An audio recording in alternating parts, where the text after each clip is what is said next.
اب آئیے دیکھیے سیدنا غریب نواز، ایک کسان غریب نواز کے پاس ہے، غریب نواز کے پاس ایک کسان ہے اور آ کر کے کہتا ہے وہ کسان کہ سرکار بادشاہ نے میری زمین پہ ٹیکس زیادہ لگا دیا، میں ٹیکس نہیں بھر سکتا، اور مجھے پتا چلا ہے کہ بادشاہ آپ کے مرید کا مرید ہے۔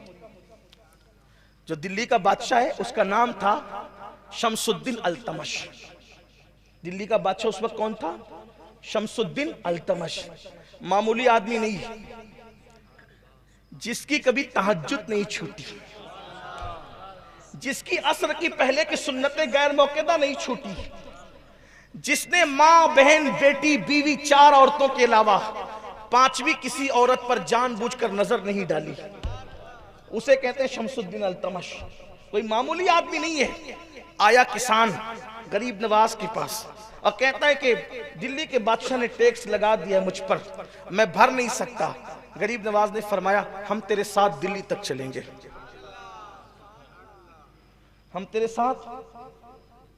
آپ یہ نہیں سمجھے کہ میں یہ واقعہ کوئی گڑھ کے لایا ہوں، آپ یہ نہ سمجھے کہ کسانوں پہ مصیبت آئی ہے تو میں یہ بات لے کر آیا ہوں، ایسی بات نہیں ہے۔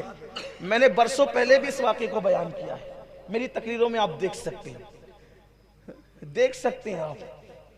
اس کا مطلب گرے پڑے لوگوں کے کام آنا۔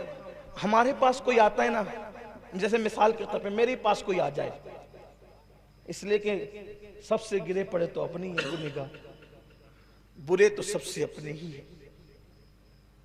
کوئی آگے یہ مسئلہ ہے ہمارا، اللہ آپ کا مسئلہ حل کر دے۔ ارے اللہ مسئلہ حل کر دے، وہ تو یہ مسجد میں بیٹھ کے بھی کر سکتا تھا، اللہ میرا مسئلہ حل کر دے، آپ کے پاس کیوں آیا؟ اور کچھ زیادہ جتن کریں، کوئی تعویذ دے دیں، اللہ مسئلہ حل کر دے۔ میرے عزیز، صرف دعا اور تعویذ سے مسئلے حل نہیں ہوتے۔ ہمارے نبی کسی کے مسئلے کے لیے کسی کے ساتھ کسی کے گھر تک گئے تھے، ہمارے اولیاء کسی کے مسئلے کو حل کرنے کے لیے اجمیر مقدس سے دلی تک کا سفر کر رہے تھے۔ ہم بھی اپنے سورسز کا استعمال کر کے کسی کی مدد کر سکتے ہیں، لیکن کوئی مسئلہ لے کر کے آئے تو ہمارے پاس ٹائم ہی نہیں ہے۔ ٹائم ہے ہمارے پاس، لیکن ٹائم کس لیے؟ واٹس ایپ کے لیے ہے، فیس بک کے لیے ہے، غیبتوں کے لیے، چگلیوں کے لیے، نفرتوں کے لیے ہے، عداوتوں کے لیے ہے، فتنوں کے لیے ہے۔ اچھائی کے لیے ہمارے پاس ٹائم نہیں ہے۔ اور یاد رکھنا، اچھائی اچھائی ہے، برائی برائی ہے، اچھی طرح یاد رکھنا، اچھائی تمہاری نسلوں کو بھی اچھا بنا سکتی ہے اور اس کی برکتیں تمہاری نسلوں تک باقی رہے گی، اور برائی جو ہے تمہاری نسلوں تک اس کی نحوست کو پہنچا سکتی ہے۔ اس لیے یاد رکھنا، اللہ نے اچھے کام کے لیے بھیجا ہے، اچھے کر سکتے ہو تو کرتے رہو۔ سرکار غریب نواز کے پاس کسان آتا ہے اور آ کر کے کہتے ہیں سرکار یہ مشکل آن پڑی ہے۔ غریب نواز نے بادشاہ کو کوئی خط نہیں لکھا، بابا کتب کو کوئی خط نہیں لکھا، اور فرمایا کہ چلو چلتے ہیں۔ ساتھ لے کر کے دلی پہنچے۔ جب دلی پہنچے تو دلی پہنچنے کے بعد اطلاع ملی کہ غریب نواز آ رہے ہیں۔ وقت کا دلی کا بادشاہ بابا کتب کو ساتھ لے کر کے استقبال کے لیے آیا، قدموں پہ سر رکھا۔ سرکار قطب الدین بختیار کاکی نے کہا حضور بغیر اطلاع کے تشریف لائے؟ فرمایا بابا کتب ایک کام تھا ہمارا ایک کام تھا وہ لے کر آئے۔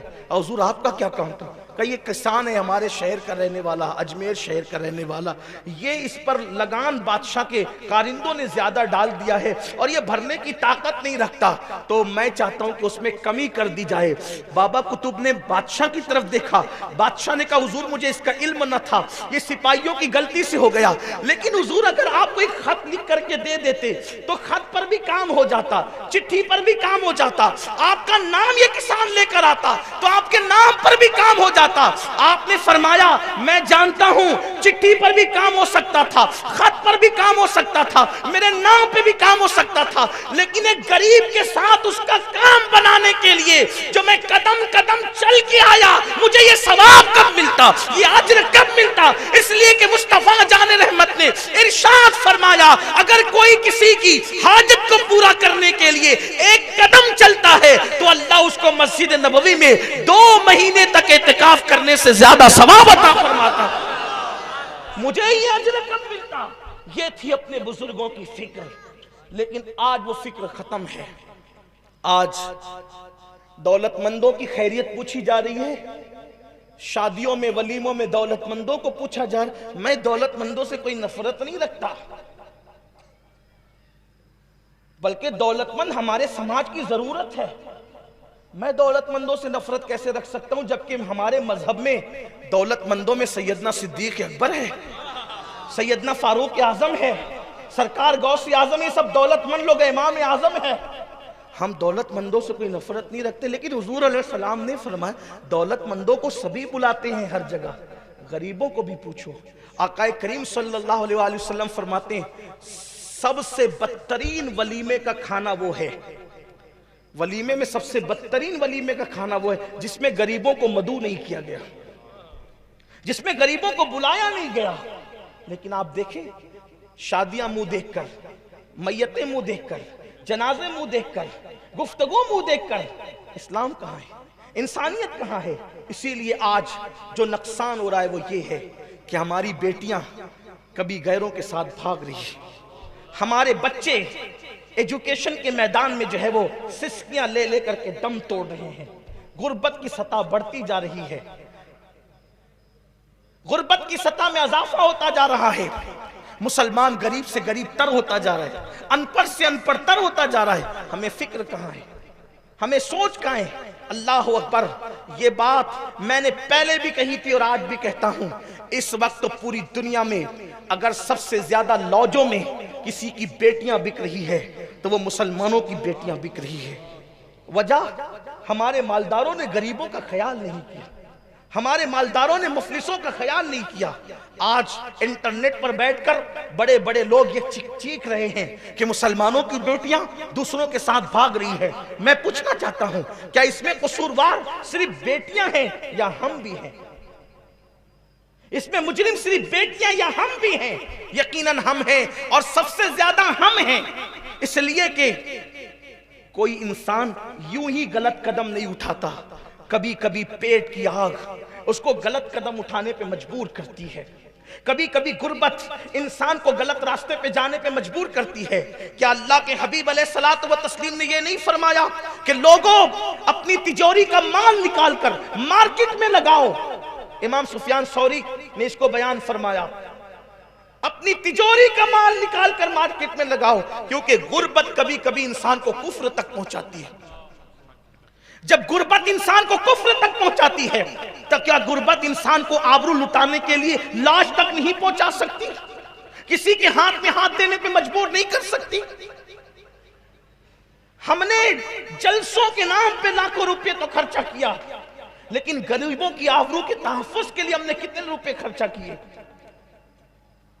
ہم نے بہت ساری چیزوں پہ خرچہ کیا۔ بڑی معذرت کے ساتھ ایگتپوری والوں، اگر آپ کو ہنسی آئے تو مجھے معاف کر دینا، ہم نے تو قوال اور قوالنوں پر 35 ہزار روپے ایک ایک سیٹ نے اڑا دیا، تاکہ کل صبح یہ چرچا ہو کہ عرس میں سب سے زیادہ پیر کا عقیدت مند فلاں سیٹ صاحب تھے جس نے پیر کی شان میں ایک شعر سن کے قوالن پر اور قوال پہ اتنے روپے اڑا دیے۔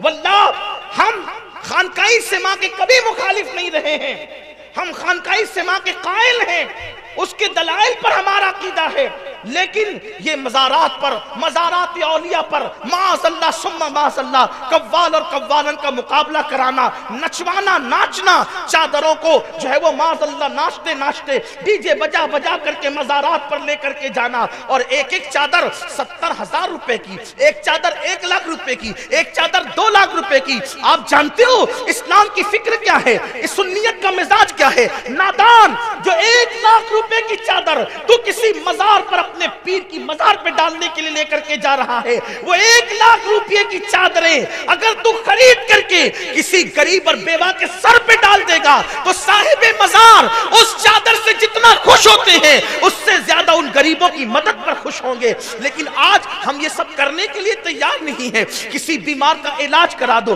میں یہ نہیں کہتا کہ مزارات پہ چادر نہ چڑھاؤ، میں یہ نہیں کہہ رہا ہوں، میری بات کا آپ غلط مطلب مت دیجیے گا، لیکن ہم نے جہاں خرچ کرنا تھا وہاں نہیں کیا۔